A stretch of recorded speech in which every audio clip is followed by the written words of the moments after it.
Gold, trusted gold buyers. మీరు తాకట్టు పెట్టిన బంగారాన్ని విడిపించి ఈ రోజు ఉన్న మార్కెట్ ధరకు కొనబడను.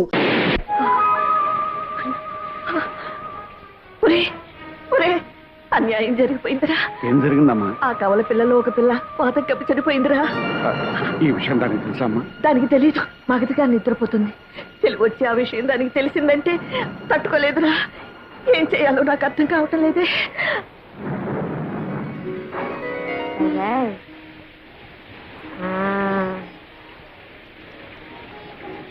నేను వెళ్ళొస్తానమ్మా. పాప మీరు జాగ్రత్త. అమ్మా, ఆ చనిపోయిన బిడ్డను ఎలా తీసుకురా? నన్ను రమ్మన్నాడే, నిన్ను రమ్మన్నాడే, ఇద్దరిని రమ్మని నిద్దరో ఎందిరో మావా నాగులు దండలు బాబు. ఎదుటి బాబు వాళ్ళు వస్తున్నారు. ఈ బిడ్డ బాబా నాదే, కానీ పెంచుకునే ప్రాప్తం లేదు, చనిపోయింది. ఈ విషయం మీ అమ్మగారికి తెలిస్తే తట్టుకోలేదు. అందుకనే రహస్యంగా మట్టి చేయడానికి తీసుకెళ్తున్నాను. మీకెందుకండి శ్రమ? నాకు ఇవ్వండి బాబు. ఇలా ఇవ్వండి, ఇవ్వండి బాబు. ఆనాడు మీ తల్లి కన్నీళ్లు తుడవడానికి మీరు నాకు ద్రోహం చేశారు. ఈనాడు మీ భార్య కన్నీళ్లు తుడవడానికి నా బిడ్డని. రాఘవని, నన్ను అర్థం చేసుకో.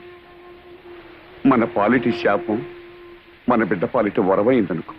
వరం ఏమిటండి మీరిచ్చిన వరం? తల్లి నుంచి బిడ్డను వేరు చేయడమా? కన్న తండ్రి కన్న బిడ్డకి కన్న తల్లి ఎవరో తెలియకుండా పెంచడమా? నాగమణి, నీకెలాగూ సంఘంలో స్థానం కల్పించలేకపోయాను. కనీసం మన బిడ్డకైనా కల్పించి చేసిన తప్పును దిద్దుకొని. నా బిడ్డ ఎంతటి స్థానంలో ఉన్నా కూడా నాకు అమ్మ అని పిలిపించుకునే రాత ఇక ఉండదు కదండి. ఎందుకు నాగమణి బాధపడతా? నేనేమైనా పరాయి ఊరు తీసుకెళ్తున్నానా? నీ కళ్ళ ముందే పెరుగుతుంది.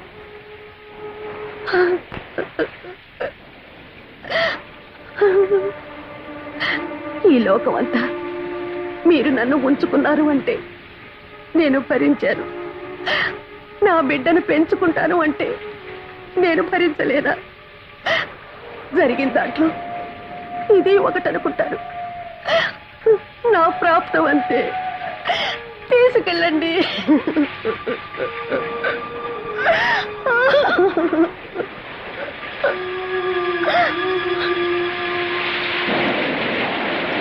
నన్ను రమ్మన్నది ఇద్దరిని.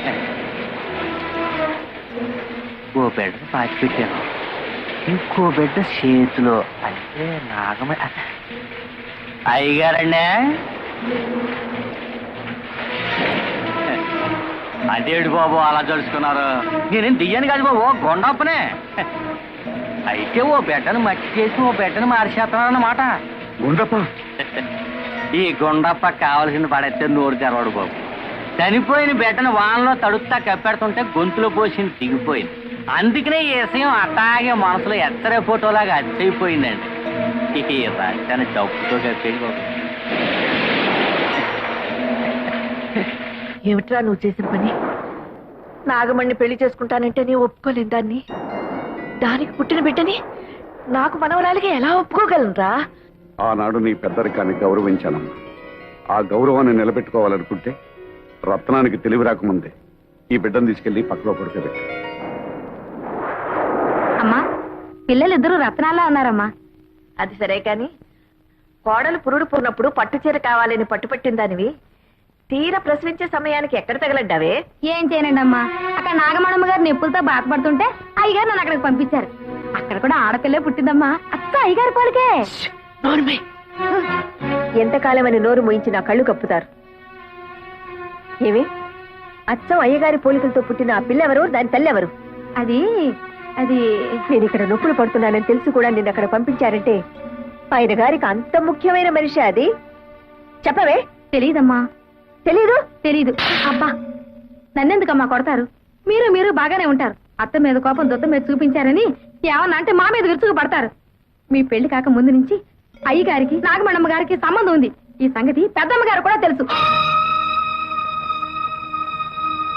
ఓహో, తల్లి కొడుకులు కూడబలుక్కునే నాకు అన్యాయం చేశారన్నమాట. అంత మాట అనకమ్మా. కేవలం ఆవిడతో పరిచయం అనుకున్నాను కానీ ఇంతవరకు వస్తుందని ఊహించలేదు. అబద్ధం ఆడకండి. ఆస్తి అంతస్తు కోసం ఆవిడ్ని బయటికి గెంటేసి నా సొమ్ము కాసపడి నా గొంతు కోశారు.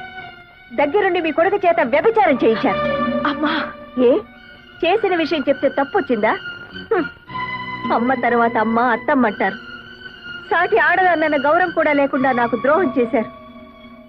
ఇంత జరిగాక అందరం కలిసి ఒకే చూరు కింద ఉండటం జరగని పని.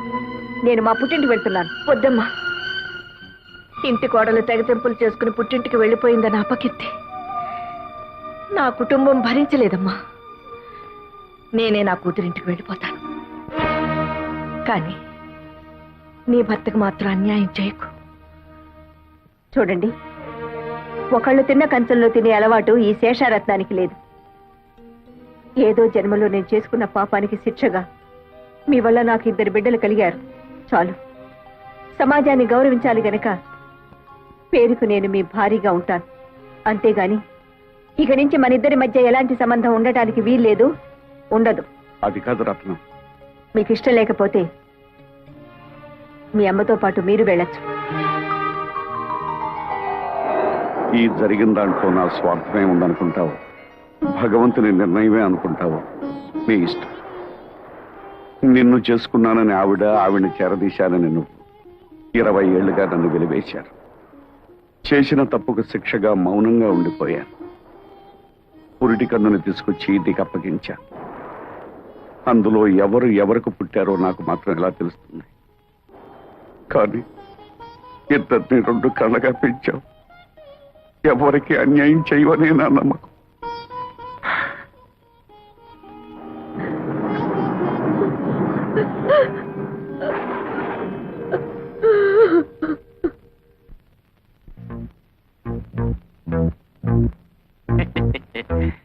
ఆహా, మాట మీద నిలబడే మనుషులంటే నాకు చాలా గౌరవం అండి. ఏదంటే డబ్బు సంచి ఏదండి? గురుగారు, నేను కూడా మాట మీద నిలబడే మనిషినేనండి. ఇన్నేళ్ళ నుంచి ఈ గుండెలో దాచుకున్న ఆ ఎత్తరే ఫోటోను చూశారండి, దాన్ని కత్తిరి పెట్టి కట్ చేస్తానండి. ఏదంటే డబ్బు సంచి ఏది? చెప్పుకోరా, నీ ఇష్టం వచ్చిన వాళ్ళతో చెప్పుకోరా, ఊరంతా తమకేసి చెప్పుకోరా. ఈ విషయం ఎవరికైతే తెలియకూడదో వాళ్ళకి తెలిసిపోయిందిరా. ఇంకా నువ్వేంట్రా నన్ను చేసేది? నీ ఇష్టం వచ్చిన వాళ్ళతో చెప్పుకోరా. మరి నా 5 లక్షలా? 5 లక్షలు కాదు కదా, మళ్ళీ ఈ ఊళ్ళో అడుగు పెడితే ఉప్పు పాత్ర ఇస్తాను రా.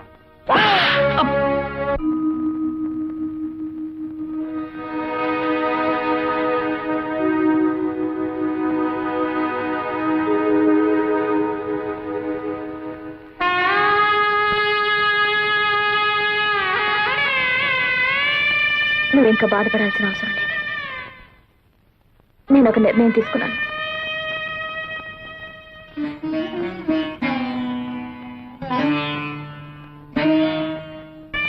ఈ ఇంట్లోంచి వెళ్ళిపోదాం అనుకుంటున్నాను. అవునమ్మా, నేను నీ రక్తం పంచు పుట్టిన బిడ్డను కాను. ఎందుకంటే బావుని పెళ్లి చేసుకుంటాను ఆశీర్వదించమని నాయనమ్మని అడిగితే నన్ను ఆశీర్వదించలేదు. నేను పరాయిదాన్ని కాబట్టే కదా.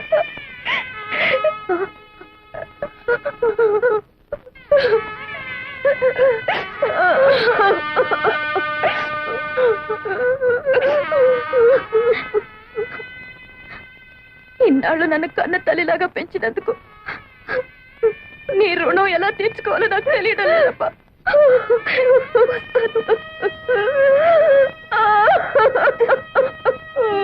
శోభ,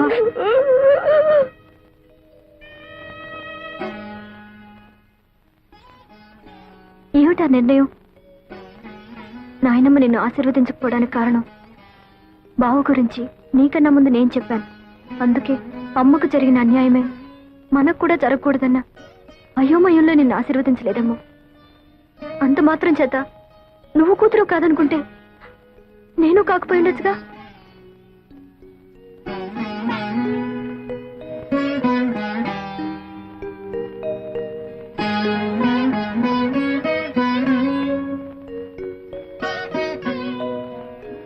పంతొమ్మిది సంవత్సరాలు నువ్వు పంచి ఇచ్చిన మమకారం మర్చిపోయి 9 నెలలు ఎవరు నీ గర్భంలో పెరగలేదో తెలుసుకోవడానికి ఇన్నేళ్ల తర్వాత నా గడప తొక్కేవా తల్లి? అయినా పసిగుడ్డుగా ఉన్నప్పుడే నీ పక్కలో ఒక పిల్లని పడుకోబెట్టాను. వాళ్ళల్లో ఎవరు నాకు మాత్రం ఏం తెలుసు? ఎవరు సొంత బిడ్డ కాదు అని తెలుసుకోవడానికి నువ్వు నా దగ్గరికి వచ్చావని వాళ్ళకి తెలిస్తే ఆ పసి హృదయాలు ఏమైపోతాయి? ఏం చేయాలో తోచడం లేదత్తయ్య. మిమ్మల్ని కష్టపెట్టిన పాపం నన్నిలా ఏడిపిస్తుందేమో.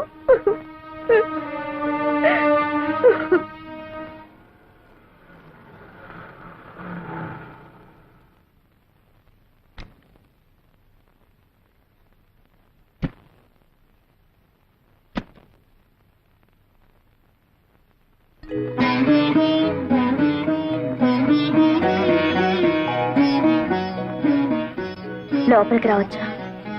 రాకూడదు. వస్తానంటే వద్దనడం సంస్కారం కాదు. ఇది సంస్కారాలు ఇల్లు కాదులేమ్మా. సరే, వచ్చిన పని చెప్తాం. మేం జానకి రామయ్య గారి పిల్లలం. మా ఇద్దరికి తండ్రి ఒకరే, తల్లులే వేరు. ఇందులో మీరు మాలో ఎవరికి తల్లి?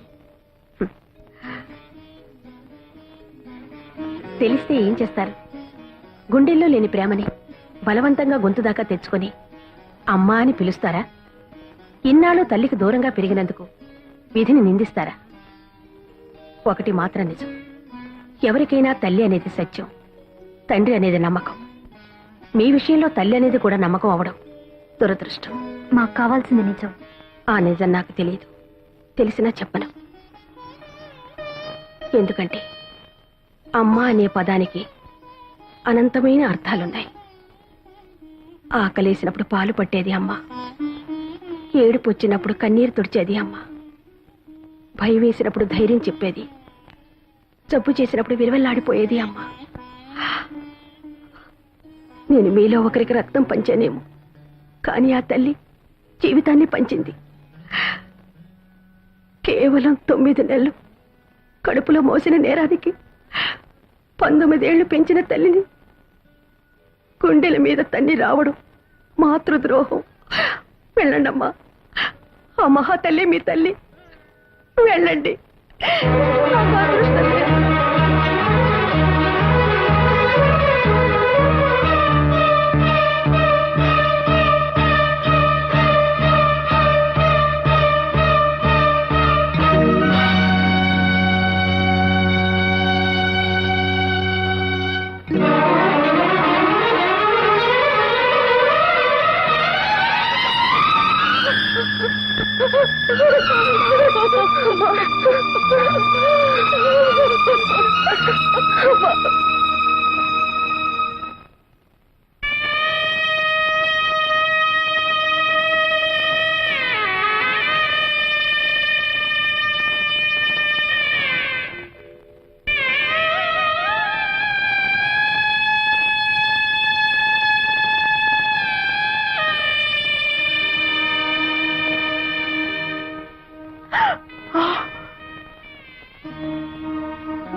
జరిగిందేదో జరిగింది.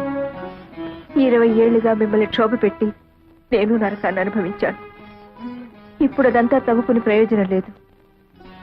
నా బ్రతుకులోని దురదృష్టం నా కూతుళ్ళ బ్రతుకులో కూడా జరగకూడదనే నా కోరిక. ఈ సమస్య ఎవరి వల్ల ఎలా వచ్చినా నాకు కావలసింది పరిష్కారం. చెప్పండి, ఏం చేయమంటారు? పిచ్చిదాన్ని, నాకు చెప్పే అర్హత స్వతంత్రమే ఉంటే 20 ఏళ్లుగా నీ ముందు మోగవాడిగా ఉండవలసిన అవసరమే ఉండేది కాదు.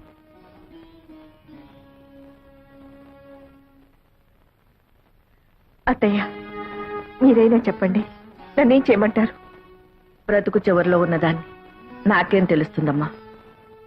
బ్రతుకు మొదట్లో అడుగు పెట్టబోతున్న వాళ్ళనే అడుగు. భగవంతుడా, నాకు పిచ్చెక్కిపోతుంది. నేనేటో తెలుసుకోలేకపోతున్నాను. అమ్మా శోభ, మీరేం పసిపిల్లలు కారు. ఈ సమస్య కొని తెచ్చుకుంది మీరు. దీనికి పరిష్కారం కూడా మీరే తెలుసుకోండి. నా వల్ల కాదు, నా వల్ల కాదు.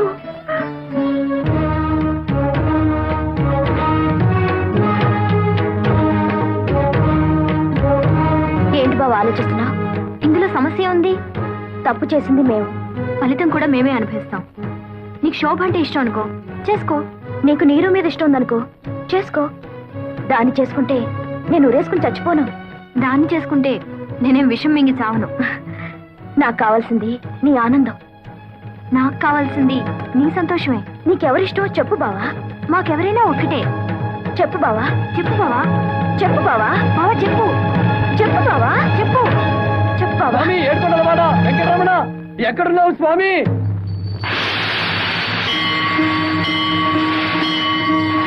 నాకు దారి చూపించు స్వామి. రానాయన, నీకోసమే ఎదురు చూస్తున్నాను. నా కోసం ఎదురు చూస్తున్నావా? అవును నాయన, నీకోసమే. నా కోసం నువ్వెదురు చూడటం ఏమిటి స్వామి?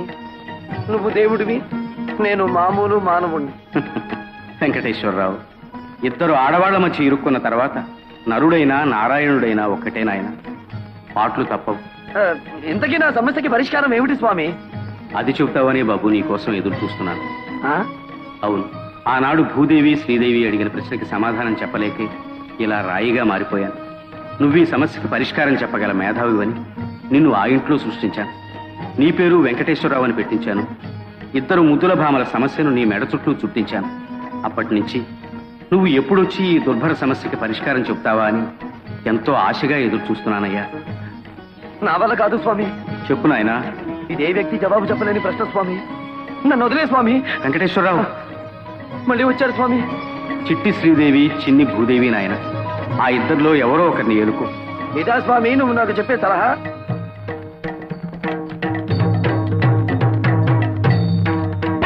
ఇరువురు భామల కౌగిలిలో స్వామి, ఇరుకున పడి నీవు నలిగితివా. వలపుల వానల గల్లులలో స్వామి, తలమున తలుగా తడిసితివా. And for more videos, Please subscribe to iDream. Please subscribe to iDream. Please subscribe iDream. And please subscribe to iDream. For more videos, subscribe to iDream. please like, share and subscribe to the channel. Congratulations, iDream. Subscribe to iDream. Subscribe to iDream. So subscribe to iDream Media. iDream కి iDream team అందరికి huge congratulations. Please subscribe iDream Media. Please subscribe to iDream.